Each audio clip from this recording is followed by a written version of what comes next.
կնոջ ապահովության զգացողությունը ամուսնուց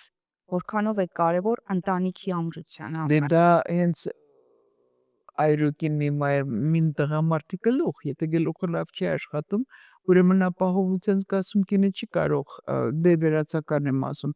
ունենալ, դա սկսում է ձևավորվել, գիտեք, ինձ թվում է ինչից առաջի երթի, երբ որ ամուսինը կամ թաքցնում է ինչ-որ բան, կամ ճիշտը չի ասում, այսինքն չկա վստահություն իրար մեջ, հա,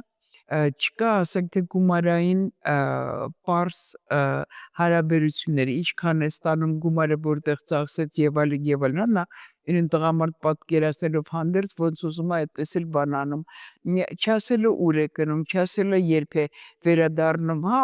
անվստահություն, այդ բոլոր բաները վստահություն չեն առաջացնում, չէ, ասենք թե ինքը ինչ որտեղ է գնում օրերով եւ կինը մնում է կեսուր կեսրարի հետ ապրող եւ չի հասկանում առհասարակ ինքը ինչի համար է